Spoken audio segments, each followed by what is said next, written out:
The island we went to was supposed to have been secured by the ground forces. They hadn't gotten a handle on things by the time we got there, so now we were stuck in the middle of a half-assed campaign. My job was to get the planes ready for combat, making repairs and handing them over to our troop of cons. Thing is, the enemy still had the hangars.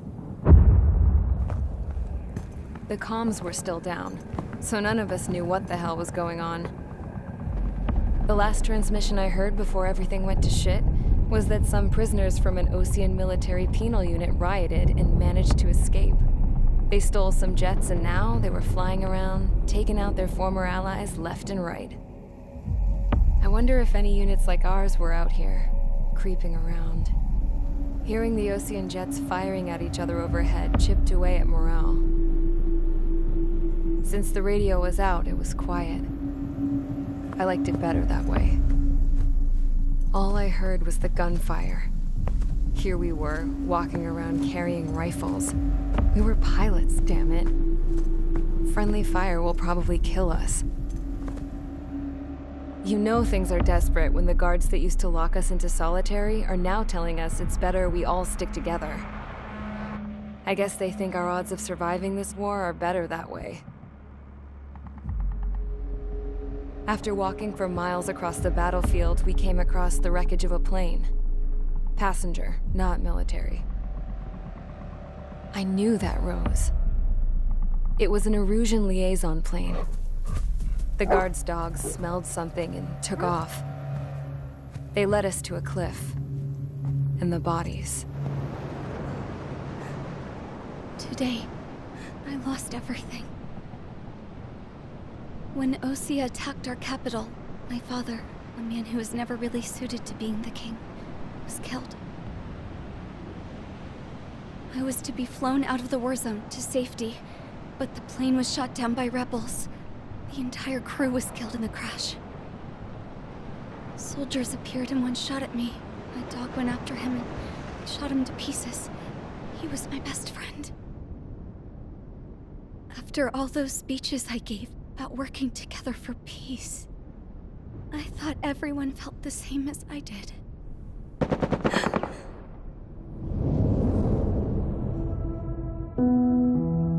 I'm sure the soldier who shot at me knew I was the Princess of Erusea. He was Erusean too. More soldiers have come.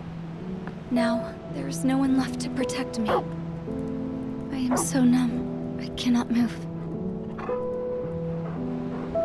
I watch as one of their dogs approaches. It sniffs mournfully at my dead friend. I wonder if it grieves for him as much as I do. I can barely think. I feel weaker by the minute. I don't know who these soldiers are with, but I managed to take a sip of the water they gave me. How long have you been here? Somehow, I muster the courage to answer the woman's question. I tell her I've been there 3 days. They gather around me with grim looks on their faces.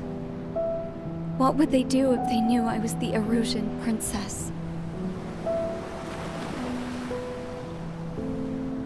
After searching the cockpit of the plane, the woman who spoke to me before came back to me.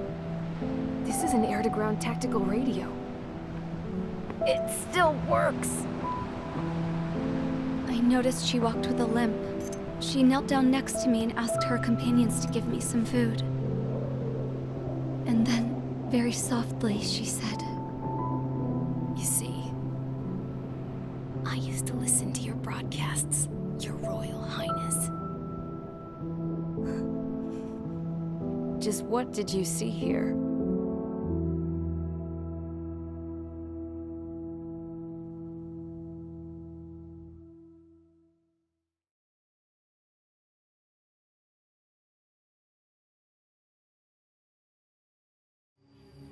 Okay, enough talk. Your opinions have all been taken into consideration. Beyond the seizure of Forbanti, which is important, and supporting the Erusean officer. At this point, I just don't know what our strategy is, or what our mission will be. Radio communication is still patchy for both the military and civilians, so we're getting zip from Mission Command about our orders. Still, with countless Erusean forces in the area, it's too dangerous for us to stay around here waiting for a miracle. Now, regarding Count's suggestion to think about self-defense, I think we should make a break for Tyler Island. It was a large Osean base before the start of the war. Count says his previous squadron took part in an operation to seize control of the island. It has the only base that will get us to the space elevator without refueling. It's also a transport facility for supply ships that provide drones and ammo for arsenal birds. For the Osean forces that are looking to reclaim the space elevator, those are two great reasons in its favor. If everything went according to plan, the base may already be in Allied hands when we get there. Though based on what Count told me about the island operation, it won't be easy to seize control. If the ground troops have managed to open the bridgehead, the transport route to Osea for supply ships should be available. So much at stake, I can't imagine Erusea just giving it up without a fight. Things could really have gone bad. Even if there are enemies left, they should be pretty easy to suppress. I just want to go home, man. Me too. With that look on your face, Trigger, I know exactly what you want to do. If Trigger's ready to kick ass, then so am I. Damn straight. We're with you, Trigger. It's decided then. Let's get all the aircraft and haul ass to Tyler Island. Although we can avoid the Arsenal Bird's anti-air network, there's still remnants from the Erusean forces. I want to get to the island without getting into any unnecessary combat. Pick a fast craft and fix it how you want. Pack for a long trip, but remember, if you drag your ass, you'll get left behind.